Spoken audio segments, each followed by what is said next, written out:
All right, so in this section, what we're going to do is we're going to start looking at some of the graphs of these trig functions, and then we're going to look at the kind of general properties of waves. So we're going to start this today, and we're going to finish it on Friday.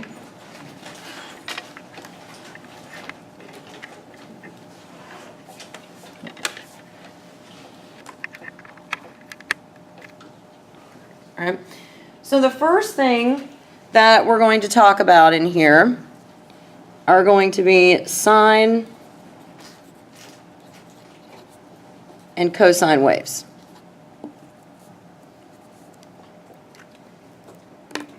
So a sine and a cosine wave are really the same graph, where one of them has been shifted by pi over 2. So if you took a cosine wave and you slid it, right, pi over 2 to the right, it would land right on top of the sine wave. And if you took the sine wave and you shifted it pi over 2 to the left, you would get a cosine wave. Now we actually already saw this with triangles. We said, well, if we set up the right triangle and we pick the bottom angle with the horizontal, cosine went with x and sine went with y. But if we switch to the other angle in the triangle, the top angle, right, which is off by the other angle by 90 degrees, they added up to 90, right? The opposite and adjacent sides switch places, so it looked like cosine and sine switch. So then cosine went with x and sine went with y. So not only is that true with the geometry of the triangle, they're off by 90 degrees, it's also true graphically when we graph them, they're just shifted apart by 90 degrees. So what we're going to do is we're going to look at the general equation of the waves. And you'll see that the structure we're going to set up, if I take sine out and replace it with cosine, it's the same general structure. So back in Unit 1, when we talked about shifting and translating and sliding things around, we're still going to have all those same attributes, and mathematically they're identical to the way they function in the first unit. The only difference is in this unit, they have special names attached to them. And so it's really important that you learn the vocabulary, because in a word problem, they're going to use those words, and you need to know how to translate that back to the equation, right? And so one of the things, for example, when we shift right or left, you're going to see we call it a phase shift.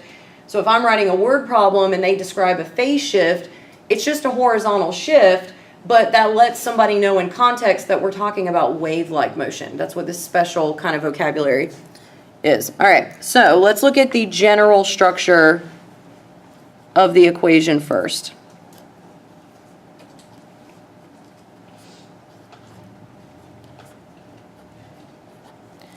So A, B, C, and D represent 4 numbers, and so these are all the things I can do to a wave if I want to. I can multiply it out front by something, I can multiply it on the inside by a constant. C would, I can slide it left or right, or I can move it up and down. Right? So sometimes on these problems that we're going to look at, we're going to give you an equation of the wave, and you're going to have to sketch it, or we might give you a sketch and ask you to give us back the equation of the wave. So you want to make sure you know how to extract this information. In other ways, because we have this specialized vocabulary for what A, B, C, and D are going to represent, we could just describe a wave in words and ask you to give us the equation and or graph it. All right? So the first thing that I want to talk about is A, and A is known as the amplitude of the wave.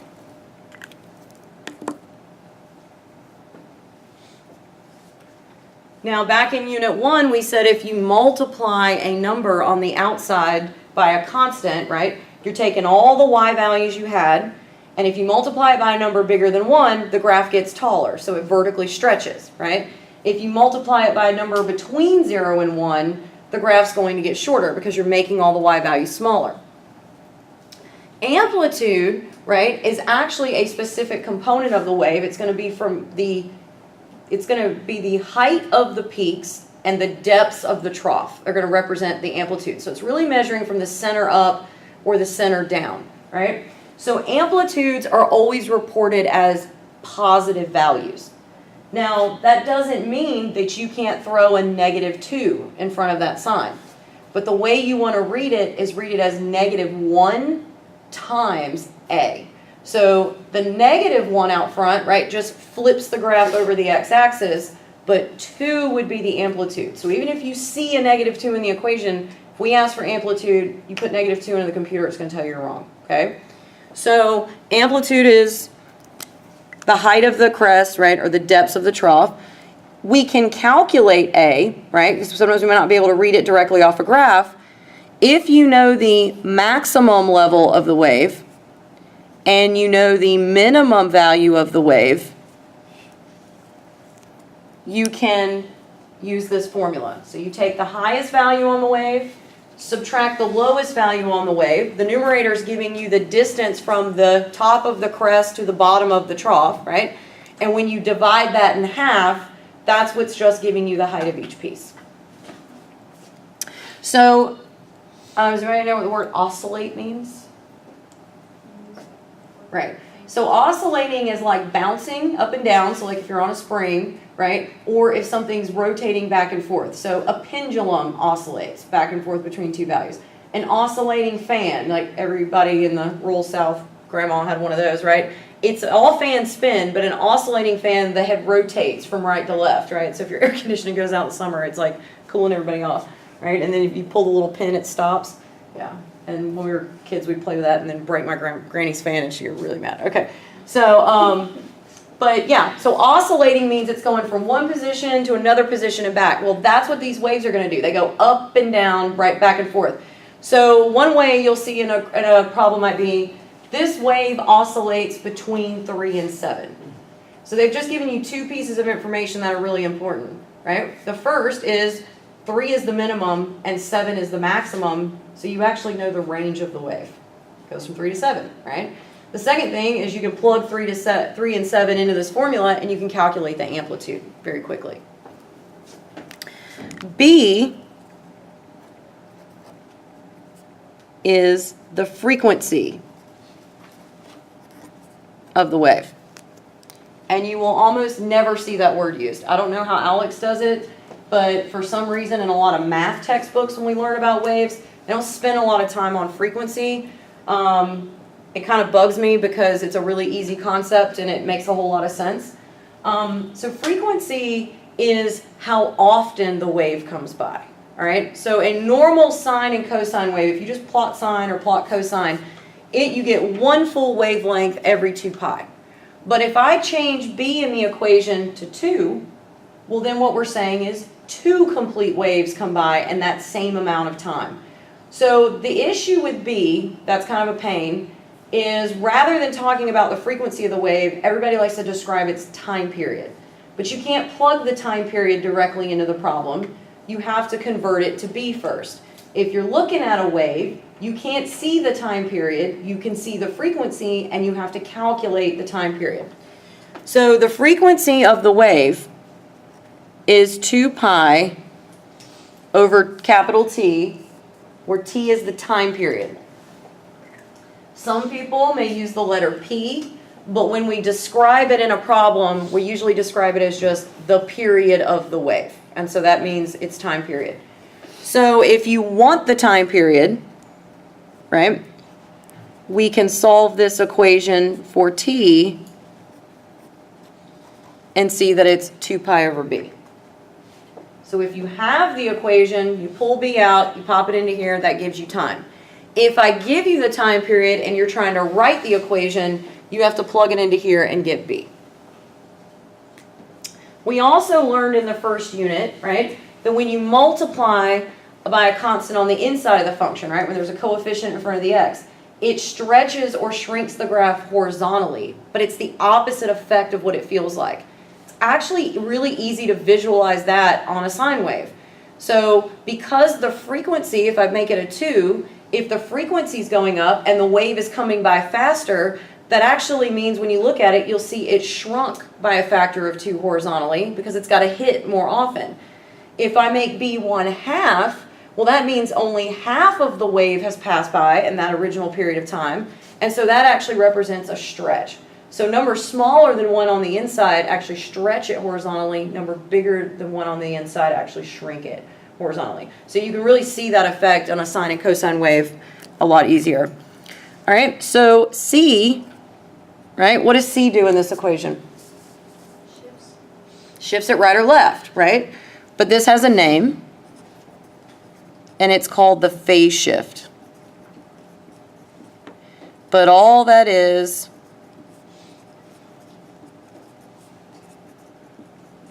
the horizontal shift. That's what you guys know it as. But there's just a special name called phase shift.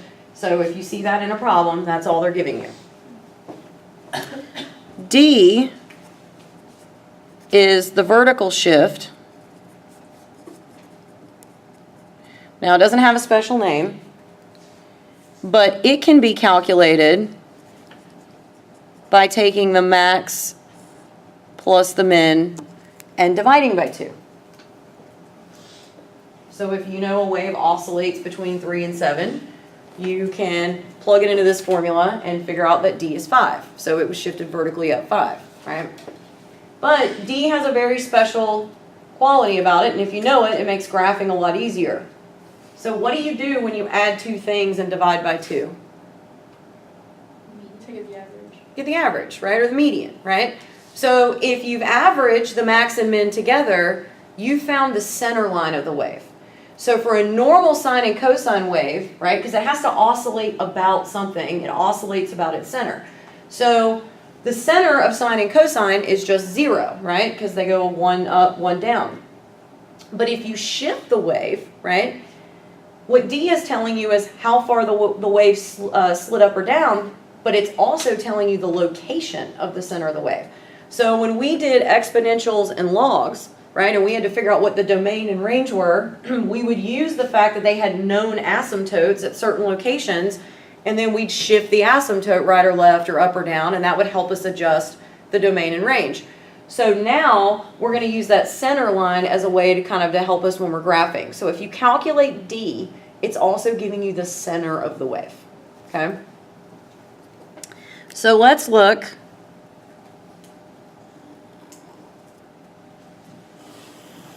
at how this works, and let's graph sine of x.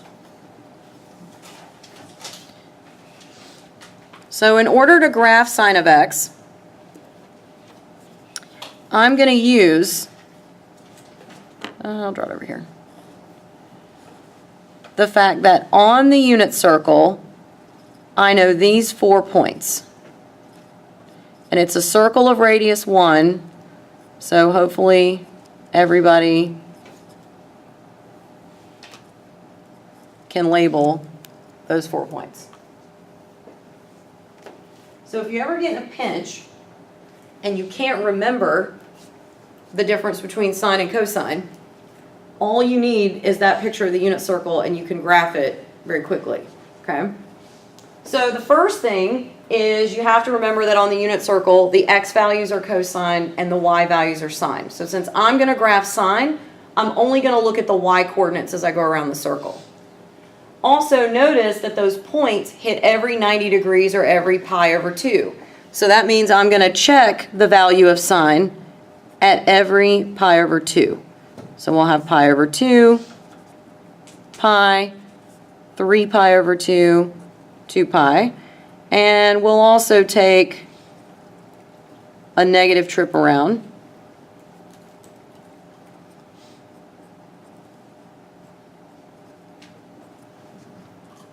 And of course, we have 0 in the middle.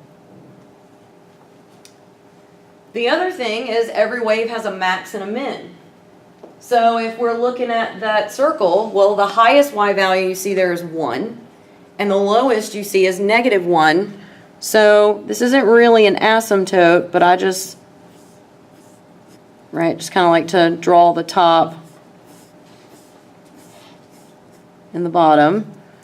And you guys remember when you were learning how to print in elementary school, we had those little workbooks with the blue lines and the blue dotted line down the middle, and we would write in, right? So it's kind of like that. It just kind of helps you stay in the lines.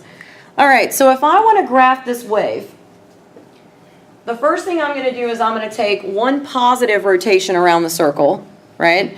And that's going to be 0 to 2 pi. And that's actually going to show me what the wave looks like from 0 to 2 pi. So I'm only going to read the y coordinates because those are sine, right? So at 0 degrees, sine is 0.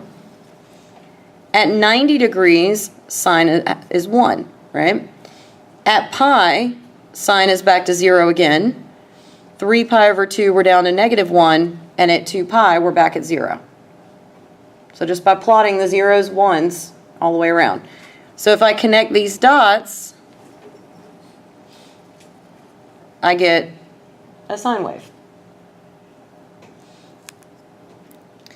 If I go negatively around the circle, right, I'm down at -1, 0, +1, 0. And when I connect, right, I get a nice fluid wave. So sine and cosine, right, cosine is going to look exactly like this, except its 0-degree angle starts at 1. So it actually starts at its peak, and we would see that same wave kind of trace. So we can see here that the domain and range of this wave, right, the domain is all reals because you can spin around that circle as many times as you want in either direction, right? So it goes all the way from negative to positive infinity. But the range is -1 to 1 included on both ends, right? Because it exists at 1, it exists at -1. So if we look at this, we can do a couple of things. The first is let's look at its amplitude. So if I take the maximum value of 1 and I subtract the minimum value of -1 and I divide by 2, I get 1. So the amplitude of this wave is 1. But on the graph, right, there is the amplitude and there's the amplitude. So it is the height of the crest and it is the depth of the troughs. So it's just 1. And if you go back up to our original equation, well, the A value was 1. We just didn't write it, right? Because if there's an implied 1 there. If we look at B for this wave, well, we need to look at the time period. So you can measure the time period anywhere you want on the wave. You pick a point, right, and you travel till you find the next corresponding point. So I could look at crest to crest. And if I measure across here, I'll see, well, that's pi over 2 minus a minus 3 pi over 2, and this distance is 2 pi. If I measure it from trough to trough, I get a distance of 2 pi. And if I measure it from this midpoint, right, to this midpoint, well, then clearly I get 0 to 2 pi because that's how long it took me to get there. So there are multiple points on the wave you could pick. You stop when that point starts repeating itself. So if I crop this wave right here using software and I hit copy and paste, right, you would see that that would repeat itself and I would end up with a fluid wave, right? If I cropped it here and then copy and pasted, I would end up with a wave, right? And if we cropped it here and started copying, pasting, I would end up with a wave. So that's one way you know you've done this right. Also, if you're ever not sure that you're reading the time period right, we'll measure it in a couple different places because it should always give you the same value. So if we look at B, B is 2 pi over our time period, so I get a B of 1, and there was the 1 in my function. So this does work. I'm just oversimplifying it by using a really basic example, and then on Friday we're going to play with some more complicated examples.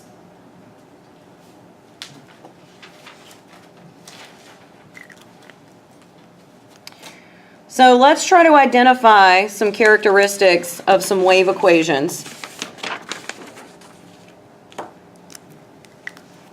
So we'll look at 2 equations really quickly and then we'll call it.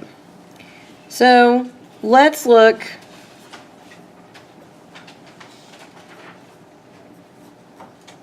at this. So just like all the other graphs we've looked at, you want to identify your base graph. So hopefully everybody says you see a sine. Sine of x was the base graph. So what was done to f of x off sine of x? Move to the left 5 pi over 9. Yep, you just shifted it left 5 pi over 9. Amplitude's the same, frequency's the same, there's no D, right? So all we did here was shift sine of x 5 pi over 9 left.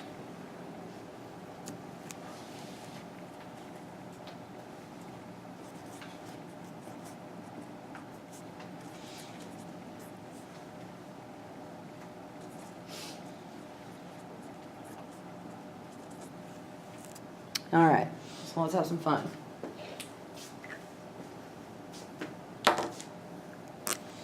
So what's the amplitude of this wave? 7. What's the frequency of the wave? 1. Wait. Yeah.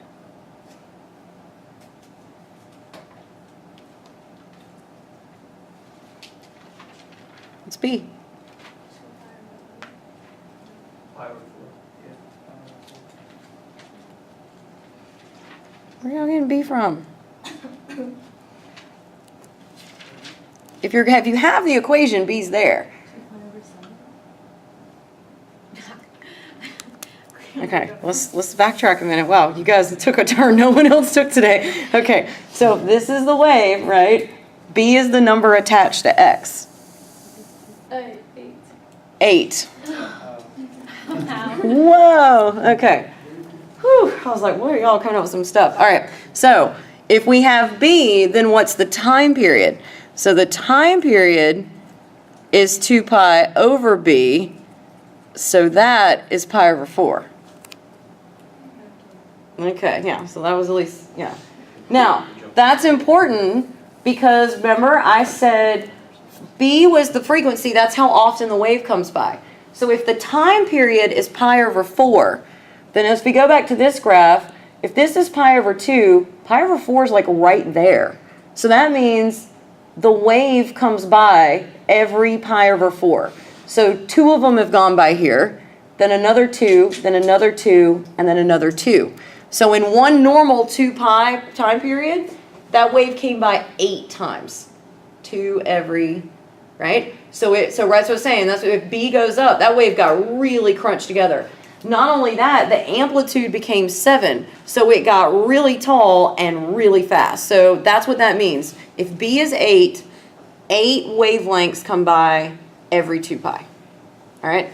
So that's also where the 2 pi in this formula comes from. You can think of it as more of like what we call relative frequency. So relative to a normal sine wave with a period of 2 pi, this one comes by 8 times faster. So that's where the 2 pi comes in when you're doing the conversion back and forth.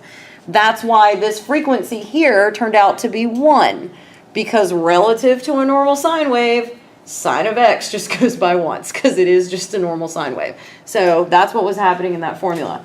All right, so now I'm really scared. What's C? Or pi. It's not pi. All right, so that's good. I did this one on purpose. This one was you were supposed to fall into this trap. You were supposed to trap yourself. All right, so if you look at the formula, I actually did this to you guys on the first exam where I said describe all these moves and no one got this right, all right? So if you go back and look, when you're talking about left-right shifts, okay, you have to isolate the x plus or minus c in the equation, right? So if you look how we wrote this, there's 2 sets of parentheses here, right, with parentheses and brackets. But if you go back down here, right, someone's distributed it all out. So you can't assume just because you see a plus or minus that that is C. So what actually should happen here is if we factor out the 8,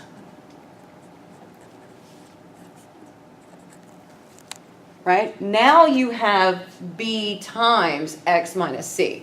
So if the equation is written like this, right, the C value you're looking for is really this number divided by this number, right? And you can always check yourself by distributing the 8 back out. You get 8x minus pi. So now when you see it written this way, what is C? Pi over 8. Pi over 8. D is -3. So, very quickly, we're almost done. This wave stretched vertically by a factor of 7, became 8 times more frequent, right? Its time period shrunk to pi over 4. It was shifted right pi over 8 and shifted down 3, okay? Now, if you know that the D value is the middle of the wave, and you know the amplitude is 7, what's the max value of this wave? 4. So -3 plus 7 units up gave you 4. If you start at -3 and you subtract 7 to go down to the trough, right, we know that it was -10. So you can actually get a lot of information out of these numbers if you conceptually understand what they are.